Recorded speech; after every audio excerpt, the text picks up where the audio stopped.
ये यात्रा हमने शुरू की है बीजेपी सरकार की पिछले 10 साल का जो कार्यकाल है उसकी विफलताओं को आम जनता तक पहुंचाने के लिए। इस बीजेपी की सरकार ने इस एरिया के लोगों को छला है, ठगा है। वो चीज़ कोई भी वर्ग हो, हमारे किसानों को ठगा, एमएसपी आज तक उनको नहीं मिली, हमारे जवानों को ठगा, ये अग्निवीर के नाम से उनको कच्ची भर्ती देने की वो प्रक्रिया शुरू की। उसमें 4 साल बाद वो रिटायर आके न क्या करेंगे इस समाज के लिए, ना उनके पास खुद के पास रोजगार के साधन होंगे, क्या तो वो नशे की तरफ अग्रसर होंगे या अपराध की ओर अग्रसर होंगे।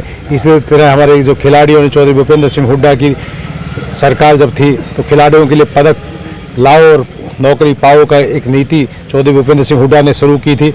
वो युवाओं को एक मुख्य धारा की तरफ एक मतलब सकारात्मक आगे बढ़ने का वो था। अभी इस सरकार ने उसको भी बंद कर दिया है। बहुत सी अन्य समस्याएं भी इस पूरे इलाके में है।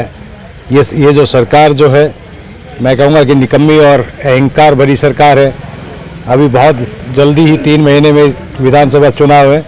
इस सरकार का इस जनता जनार्दन ने जो सर माथे पे बैठाया था, यही जनता जनार्दन इस सरकार को इसके अहंकार से की वजह से और जो लोगों के जन कल्याण के कार्य इस सरकार द्वारा किए जाने थे वो उनको ना करके ना और तानाशाही रूप से जो रवैया अपनाया है और हमारे हर वर्ग का जो अपमान किया, चाहे वो हमारा सरपंच हो, हमारा नंबरदार हो, हमारी आंगनवाड़ी की बहनें हो, हमारे अन्य कर्मचारियों, सबका अपमान किया है। नंबरदारों ने जब अपनी मांग उठाई तो उनको डंडे और लाठियों से पीटा गया। हमारी आंगनवाड़ी की जो बहनें हैं उन्होंने अपनी मांग उठाई तो उन पर भी तानाशाही रवैया अपनाया गया और उनके ऊपर पानी की बौछारें और लाठी डंडे उन पर भी चलाए गए। इसी तरह अनेक तानाशाही और दमनकारी जो नीतियाँ हैं इस सरकार ने अपनाई। मैं कहना चाहता हूँ कि चौधरी भूपेंद्र सिंह हुड्डा जी की सरकार में हमारे नेता ने एक ऐसा निर्णय लिया था कि समाज के हर तबके को मान और सम्मान मिले।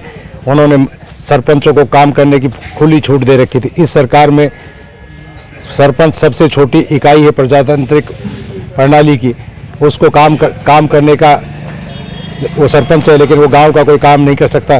तो ऐसा जो तानाशाही रवैया है वो किसी भी सरकार के लिए, किसी भी समाज के लिए अच्छा नहीं।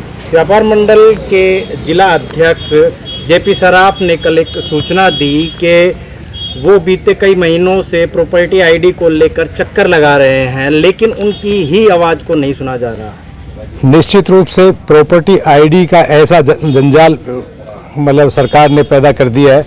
हमारे जो आम आदमी है उससे लेके ना खुद बीजेपी के नेताओं तक उस प्रॉपर्टी आईडी से परेशान है। प्रॉपर्टी आईडी क्या, प्रॉपर्टी जिन लोगों को प्रॉपर्टी ऑलरेडी मतलब जिनके नाम है वो मालिक है उसके, फिर उस मतलब दूसरी आईडी की क्या ज़रूरत है।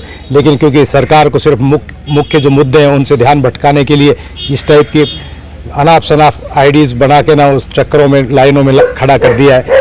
लेकिन मैं कहना चाहता हूँ कि जैसे चौधरी भूपेंद्र सिंह हुड्डा जी की सरकार आएगी, उन्होंने निर्णय लिया है कि इस प्रॉपर्टी आईडी को और जो परिवार पहचान पत्र की आईडी के नाम पे जो जिन बीपीएल परिवारों का इनको काटा गया है नाम, ये सब खत्म कर दी जाएंगे और दोबारा उनको